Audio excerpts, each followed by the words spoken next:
नमस्कार किसान भाइयों, मैं आशु चौधरी आप सबका स्वागत करता हूं एडवांस फार्मिंग चैनल में। आज की वीडियो में हम बात करने जा रहे हैं गेहूं की फसल के बारे में। गेहूं की फसल लगभग हमारी 70 से 90 दिन की हो गई होगी और अब हमें किन चीज़ों का ध्यान रखना है इस वीडियो में इस बारे में बात करेंगे। इस वीडियो के मुख्यतः हमारे टॉपिक रहेंगे कि आप गेहूं की फसल में बाल लंबी कैसे निकले, बालों में जो दाने बनेंगे वो मोटे और स्वस्थ कैसे बनेंगे, और फ्लैग लीफ की महत्ता क्या होती है और क्या क्या सावधानियां रखनी चाहिए हमें फ्लैग लीफ निकलते समय गेहूं में। इस बारे में ये वीडियो रहेगी। पिछली वीडियो में हमने बात करी थी मिर्च की नर्सरी के बारे में कि मिर्च की नर्सरी कैसे लगाएं, क्या क्या सावधानियां बरतें। पिछली वीडियो में हमने इस बारे में बात करी थी। अगर किसी वजह से आप मेरी पिछली वीडियो नहीं देख पाए हैं तो इस वीडियो के डिस्क्रिप्शन बॉक्स में मैंने पिछली वीडियो का लिंक डाल दिया है, वहाँ पर जाकर आप देख सकते हैं। तो आइए आज की वीडियो हम शुरू करते हैं। तो किसान भाइयों, अब तक गेहूं की फसल में हमारा फोकस था कि हम अच्छी टिलरिंग कैसे प्राप्त करें और जो हमारा गेहूं है उसका रंग जो है पीलापन ना हो, उसमें बिल्कुल हरा भरा खेत हमारा कैसा रहे। ये दो बहुत अहम मुद्दे थे जिन पे हमने काम करा।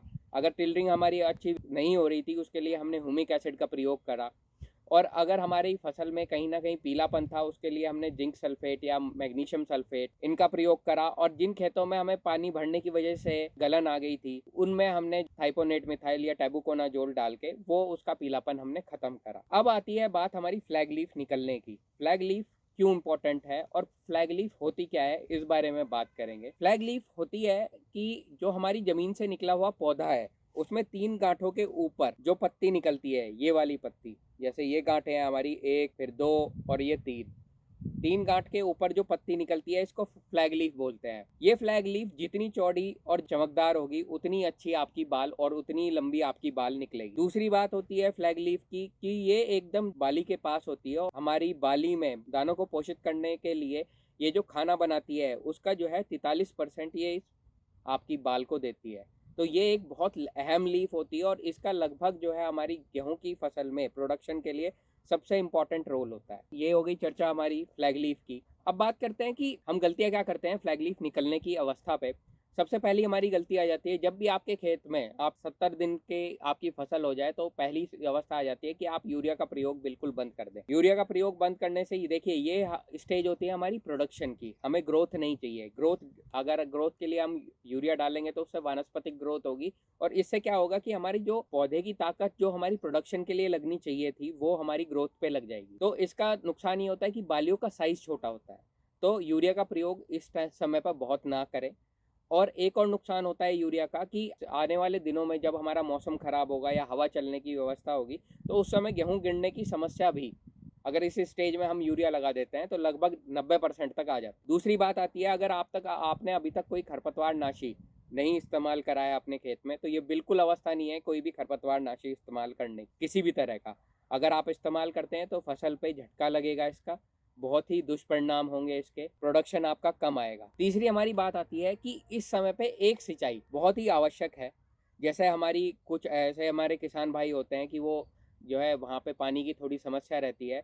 तो जान लीजिए कि ये अवस्था है सबसे जिसमें आपको जो है पानी अपने खेत में लगाना ही लगाना है। अगर आप नहीं लगा पाए हैं या वो हो जाता है तो अगर आपके पास 3 या 4 पानी ही है तो ये एक अवस्था है, इसमें आपको एक पानी देना पड़ेगा, एक इस अवस्था में और एक जब आपकी बालियां निकल जाएंगी और दानों में दूध पड़ने का समय हो जाएगा, एक पानी उस अवस्था में निकालना है। ये 3 चीजें थी हमारी फ्लैग लीफ पे जो हम अक्सर गलतियां करते हैं, इसी वजह से हमारा गेहूं का प्रोडक्शन अच्छा नहीं आ पाता। अब बात करते हैं कि ये तो बात करी हमने फ्लैग लीफ निकलने की अवस्था में हमें क्या क्या नहीं करना चाहिए और क्या क्या करना चाहिए, इस बारे में हम बात करते हैं। अब आपकी फसल लगभग 70 दिन की है तो इसमें आप अगर आपके खेत में बालियां नहीं निकली हैं तो 5234 आता है आपका एनपीके 5234, उसका स्प्रे करें। इसमें आपका फास्फोरस होता है और पोटाश होता है।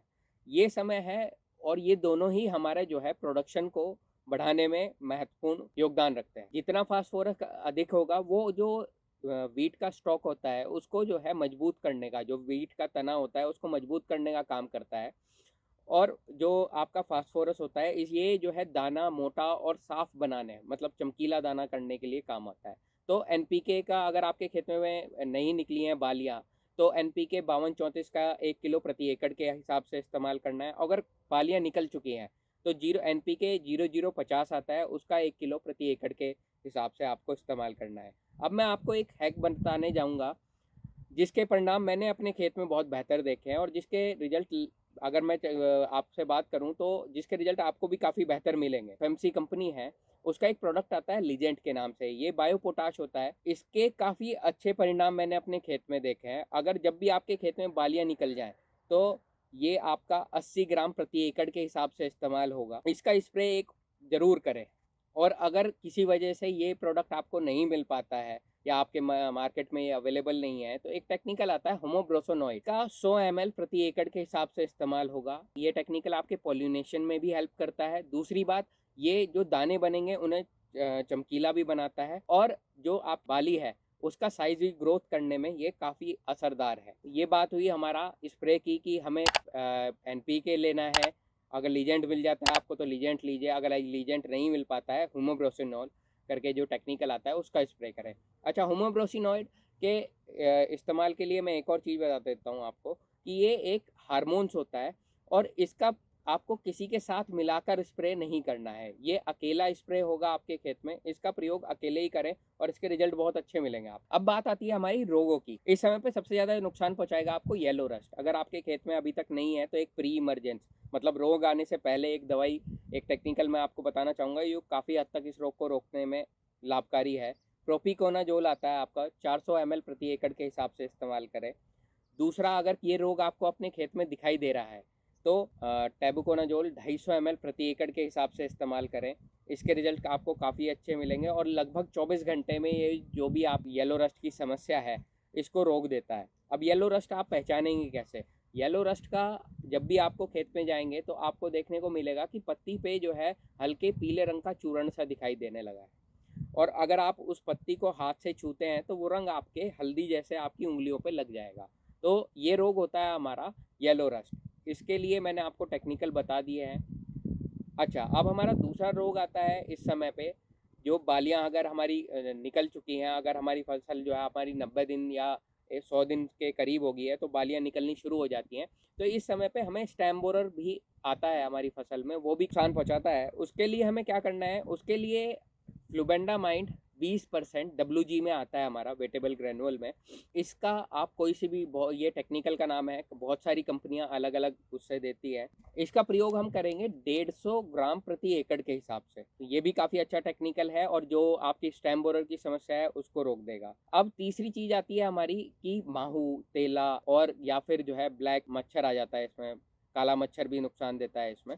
तो उसके लिए एक टेक्निकल आता है हमारा थाइमोथॉक्सोम 30% FS, ये 250 ml प्रति एकड़ के हिसाब से, या फिर ये नहीं मिले तो इथियोन आपका 300 ml प्रति एकड़ के हिसाब से इनका आपको स्प्रे करना चाहिए अगर आपको काला तेला या काला मच्छर आपको अपने खेत में दिखाई देता है। तो किसान भाइयों, ये थी हमारी एक छोटा सा प्रयास आपको गेहूं की फसल में आगे आने वाले रोगों और फ्लैग लीफ की महत्ता समझाने के बारे में। अगर आपके वीडियो से जुड़े हुए कोई भी सुझाव हो या कोई भी बात आप हमारे से शेयर करना चाहते हो तो प्लीज़ कमेंट सेक्शन में आप हमें कमेंट करके बता सकते हैं। अगर आपको वीडियो अच्छी लगी हो तो ज़्यादा से ज़्यादा लाइक करें, शेयर करें, सब्सक्राइब करें। धन्यवाद।